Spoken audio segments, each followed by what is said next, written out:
Big pass முடிஞ்சு கிட்டத்தட்ட 1.5 மாதம் ஆக போகுது. 1.5 மாதத்துக்கு அப்புறம் பிக் பாஸ் பற்றி ஒரு விஷயம் பேச போகிறோம். பிக் பாஸ் பற்றினா பிக் பாஸ் பற்றி இல்லை, பிக் பாஸ் கண்டஸ்டன்ட் திவாகர் பற்றி பேச போகிறோம்.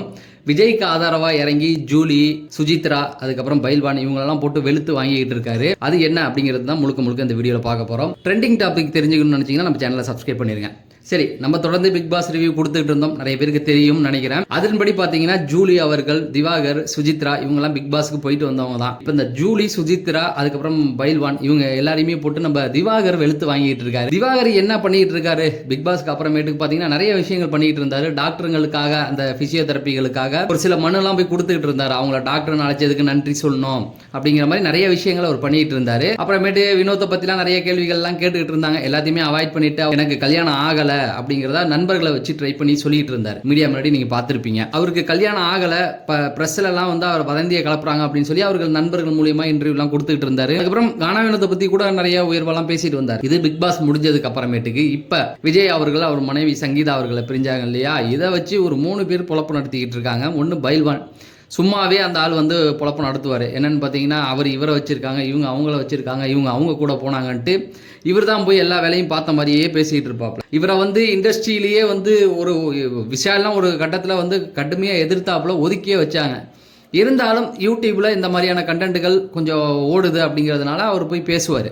அவரை வந்து திவாகர் வெளுத்து வாங்கியிருக்காரு. ஒரு நடிகனை பற்றி பேசுறதுக்கு நமக்கு என்ன தகுதி இருக்குது?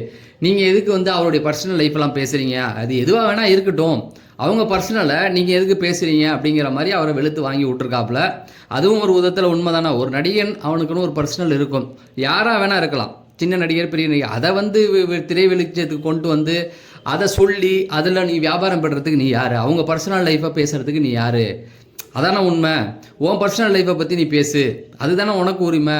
ப்ரெஸ்ஸுங்கிற பேரில் நீ வந்து ஒருத்தவங்களுடைய அந்தரங்க வாழ்க்கையை நீ கொண்டாந்து வெளியில் கொண்டு வரதுக்கு எந்த விதத்தில் நியாயம் அப்படிங்கிற மாதிரிலாம் கேள்வி கேட்டிருக்காப்புல. அதுக்கு அவரை விட்டுட்டாரு. அதுக்கப்புறம் 2 பேர் மெயின் ஆள் இருக்காங்க. சுஜித்ரா, அவங்க பிக் பாஸ்க்குள்ளே வந்து நின்றுக்கிட்டு ஒன்றுமே பண்ணலை, சும்மா வந்து நின்றுக்கிட்டு பாலாஜி கூட சுற்றிக்கிட்டு இருந்தாங்க. அப்படியே போயிட்டாங்க. பெருசாக எதிர்பார்க்கப்பட்டவங்க, ஒன்றும் பண்ணலை. அவங்க வந்து ஏற்கனவே த்ரிஷா பற்றின சுஜி லீக் அப்படின்னு சொல்லி ஒரு சில வீடியோக்கள்லாம் ரிலீஸ் பண்ணாங்க. தனுஷுடைய மார்க்கெட்டை காலி பண்ணதே அந்த இதில் தான். தனுஷ், த்ரிஷா எல்லாருமே காலியானாங்க. தனுஷுடைய பேரே வந்து அந்த இடத்துல வீணாக போச்சு. அந்த டைமில் அவருடைய பவர் பாண்டின்னு ஒரு படம், நல்ல படம் தான், ஆனால் ஓடாமலே போயிடுச்சு. அவங்க விட்ட அந்த வீடியோவில் தனுஷுடைய பேரையே முக்கால்வாசி கெடுத்தது அவங்க தான். ஏன்னா தனுஷ், த்ரிஷா பற்றினா நிறைய விஷயங்கள் அதில் பேசப்பட்டுச்சு. அவங்க இப்போ தளபதி விஜய் பற்றியும் சங்கீதா அவர்களை பற்றியும் நிறைய விஷயங்கள் பேசிக்கிட்டு இருக்காங்க. அவங்கள தான் வெளுத்து வாங்கியிருக்காரு. அவங்கள வந்து தேவையில்லாமல் இந்த விஷயத்த பண்ணிக்கிட்டு இருக்காங்க. உங்களுக்கு எதுக்கு இதெல்லாம்? அடுத்தவங்க லைஃப்பை பற்றி நீங்கள் எதுக்கு இதில் பேசுறீங்க அப்படின்னு சொல்லி அவங்களையும் நம்ம திவாகர் வெளுத்து வாங்கியிருக்காரு. அப்புறம் ஜல்லிக்கட்டு, அந்த மக்கு ஜூலி ஒன்று இருக்கு இல்லையா, அதை வந்து எல்லா பயிலும் போட்டு வெளுத்து வாங்கிக்கிட்டு இருக்கான். அது என்னமோ பெரிய உலக அழகி மாதிரி என்னென்னமோ பேசுது. எனக்கு 3 புருஷன் இருக்கான், அவன் இருக்கான், இவன் இருக்கான், நான் தான் ஜல்லிக்கட்டை போராடி வாங்கி கொடுத்தேன்.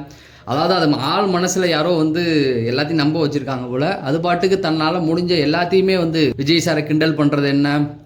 நீ வந்து கிண்டல் பண்ணுற அப்படின்னா யாருக்காக பேசுகிறங்கிறத உன்னால் தைரியமாக சொல்ல முடியுமா? நீ யார், எந்த கட்சிக்காக விஜயை வந்து தாக்குற? அதுவே உன்னால் சொல்ல முடியல. அதான உண்மை. அவங்க ஒரு கட்சிக்காக தான் வேலை பார்க்குறாங்க, அதுவே அவங்களால சொல்ல முடியல. சரி, விஜய் சாரை தொடர்ந்து தாக்கிட்டு இருக்காங்க. இவங்கள தான் நம்ம திவாகர் வந்து வெளுத்து வாங்கியிருக்காங்க. நம்ம என்னத்தை பண்ணிட்டோம்? நம்ம வந்து அவங்களுக்கு ஈக்குவலான ஆளா? நம்ம வந்து எப்படி அவங்கள பேசுகிறோம் அப்படிங்கிற மாதிரி நிறைய கேள்விகள் கேட்டிருக்காரு. ஆனால் திவாகர்கிட்டேருந்து இப்படி ஒரு விஷயம் வரும்னு சத்தியமாக யாருமே எதிர்பார்க்க மாட்டாங்க. ஆனால் திவாகரை பொறுத்த வரைக்கும் நல்லா பார்த்தீங்க அப்படின்னா பிக் பாஸ்க்கு முன்னாடி, பிக் பாஸ்க்கு பின்னாடி அப்படின்னு சொல்லி அவரை வந்து பிரித்து பார்க்கலாம். ஜூலியும் திவாகரையும் நம்ம பிரித்து பார்த்தீங்கன்னா சூப்பராக ஒரு விஷயம் புரியும்.